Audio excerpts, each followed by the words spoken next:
Bonjour, moi c'est Lorenzo, je suis chorégraphe des Grands Ballets de Tahiti depuis 12 ans et cofondateur de ce ballet avec Teki Vilan, ainsi que Motu Ilongo. Et bien sûr je suis performer, mais tout le monde me connaît en tant qu'artiste local un peu hors norme.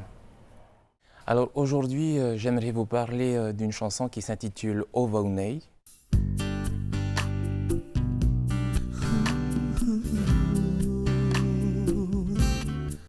Pourquoi cette chanson? Parce que lorsque nous avons, avec Teiki, créé les Grands Ballets de Tahiti à l'époque, c'est-à-dire en 1998, nous avions commencé par faire nos représentations sur Vaiete, puis Toata.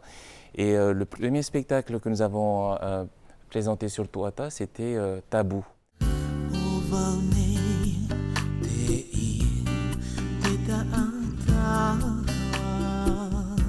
Et cette chanson était, on va dire, pas une chanson phare du spectacle, mais c'était la chanson qui pouvait résumer un petit peu notre attitude en tant qu'artiste à travers cette représentation, cette performance.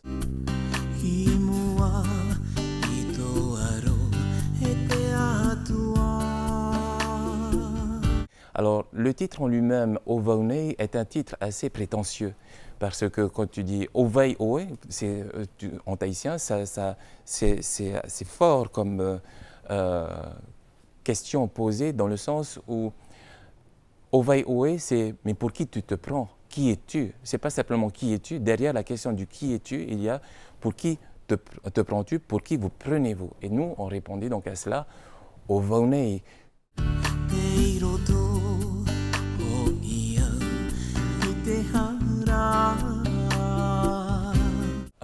Ovaunei s'inscrivait dans le cadre d'un spectacle transgressif. Transgression de la langue, puisque ce spectacle était à la fois en tahitien et en français.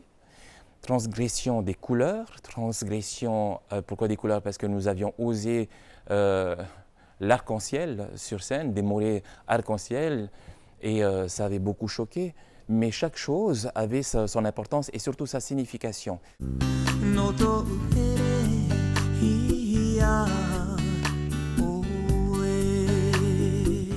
Ovaunei, pour nous, c'était une façon de présenter notre travail, de présenter nos convictions et également, pas de justifier, mais d'expliquer un petit peu pourquoi nous le faisions de cette manière-là.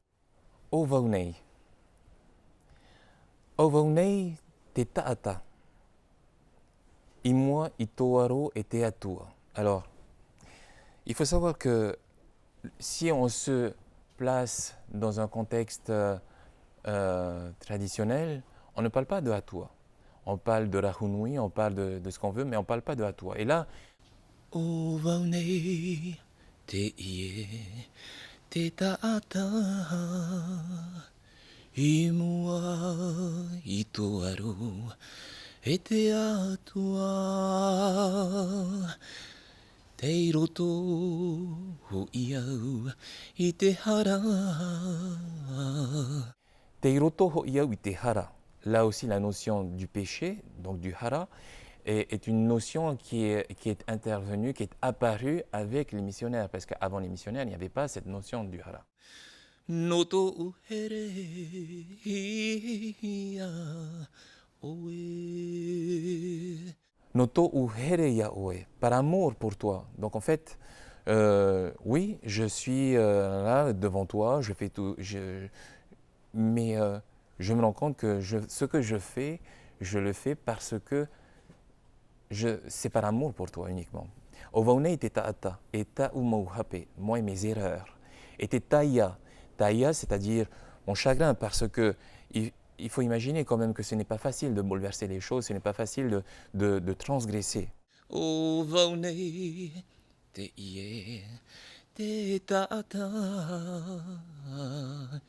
e tau mauhape e te taia.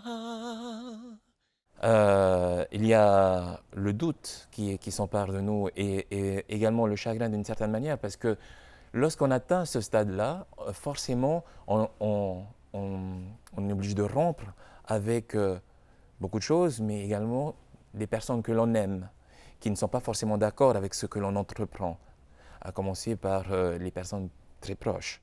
Waharuru te pahu nui hito urima no to here hiya oe. Waharuru te pahu nui to urima. Donc ma main fait trembler le pahu nui et comme je l'avais expliqué, ce n'est pas quelque chose que tout le monde peut se permettre. Il fallait oser le faire. Et encore une fois, pourquoi est-ce que je l'ai fait? No to uhere ya oe. Wafa'a ino hiawau e te whea te wha'a i te ito ratou iria tō ratou waha waha te whea to'a. Wafa'a ino hiawau e te whea. Action, réaction. Réaction, première réaction, mais pour qui se prend-il? Mais pour qui se prennent-ils? Réaction donc négative et donc réaction de colère aussi. Teifaite toratou iria, donc iria c'est la colère. Toratou vaha vaha, leur mépris également parce que au départ c'est ayuma itsetu et après une fois qu'il y a eu le choc, alors là il faut absolument réagir et faire que ce pahunui, cette résonance, ce bouleversement, pardon, cette transgression cesse.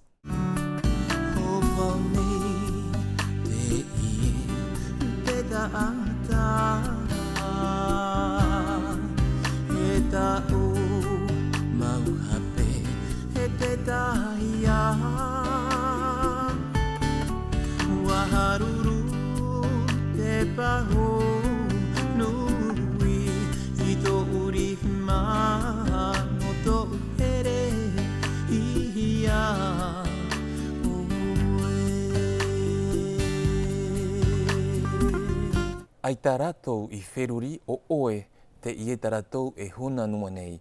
Alors là, on se pose un peu la question, on se dit mais où est-ce qu'on va, qu'est-ce qu'il essaie de nous expliquer, de quoi il nous parle? Parce qu'au départ il dit ovonei, donc c'est le je suis impétueux, orgueilleux, et en fait là je ramène en fait le spectateur ou l'auditeur, la personne qui est sensible au texte et aux paroles, à comprendre qu'en fait ce n'est pas le ovonei supposément orgueilleux, mais plutôt un ovonei d'humilité.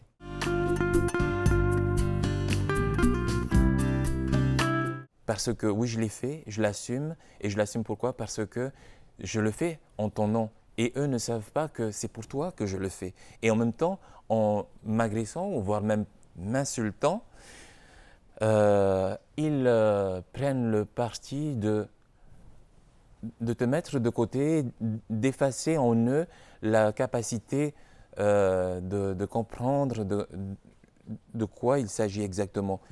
Torato huru no mau aitarato I feruri o oe te ietarato e huna no anei he no anei o vaunei te ie te tata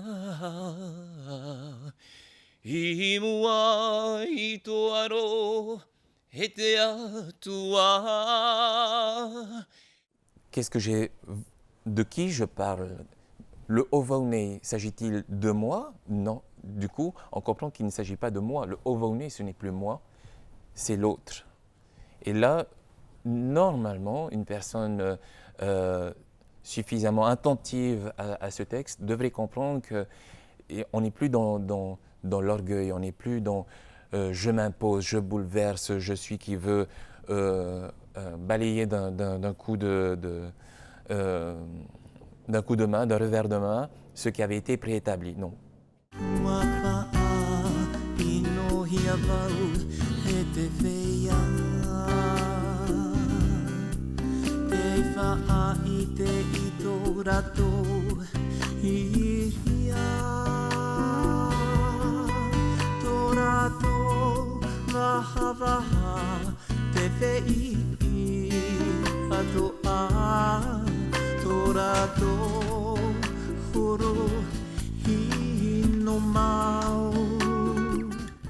C'est un je suis, c'était le je suis qui ose, c'était le je suis qui s'impose d'une certaine façon dans ce que j'avais appelé la culture préétablie.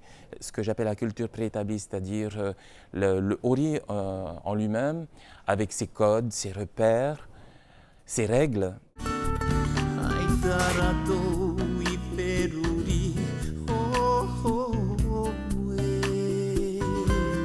Et nous arrivions avec ce spectacle tabou et nous avions bouleversé les choses, bouleversé la danse, bouleversé les codes de la danse, lancé une pierre dans cette mare culturelle.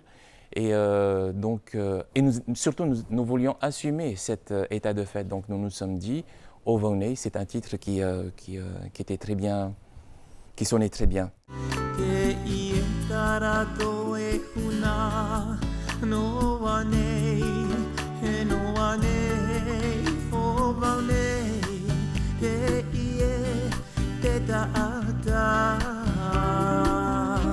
Ovonei, pour nous, c'était une façon de présenter notre travail, de présenter nos convictions et également, pas de justifier, mais d'expliquer un petit peu pourquoi nous le faisions de cette manière-là.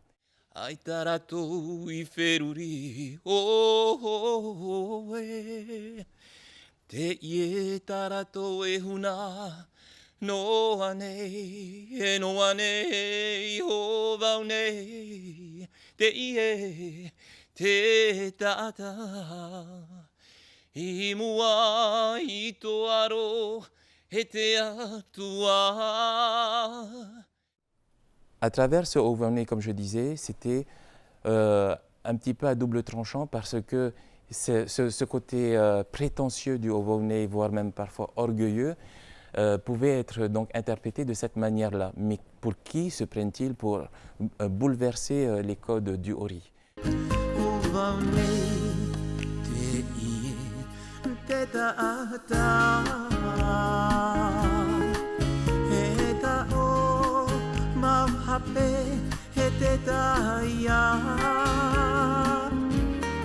Pour reprendre la transgression des couleurs, par exemple, c'est une transgression dans la mesure où nous étions supposés suivre les codes préétablis du Ori et notamment ceux du Heiva qui imposent des couleurs que l'on dit traditionnelles, à savoir le blanc, des couleurs comme le rouge, des couleurs comme le jaune, et pas de bleu, pas de vert. Vert, c'était uniquement tout ce qui était végétal, pas de noir évidemment, pas de mauve et bien entendu pas de rose.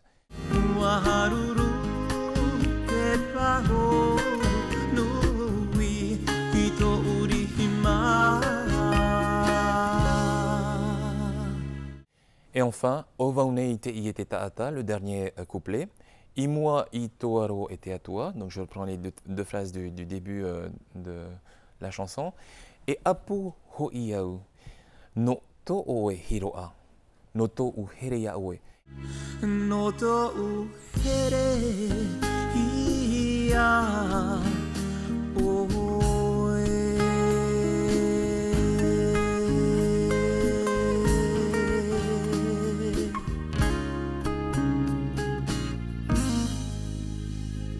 Donc là, j'insiste bien sur le fait que encore une fois, je ne suis rien. Que cette transgression, ce bouleversement, le fait d'avoir frappé sur le Pahunui, d'avoir été aussi loin dans le choix que j'ai fait, que nous avions fait en créant ce spectacle et en composant cette chanson, ce n'était pas pour parler de moi, parler de nous, parler de... Non, pour nourrir notre ego, pas du tout. C'était uniquement pour servir l'autre, pour nous mettre à la disposition de l'autre et être uniquement l'instrument qui va accompagner la résonance du Pahou, qui va être le moyen d'exprimer un souffle nouveau.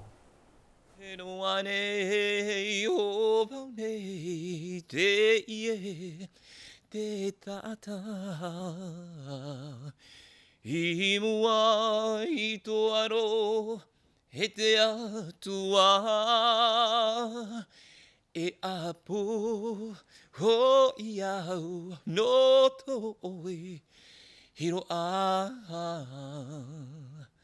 no to ere ia ho.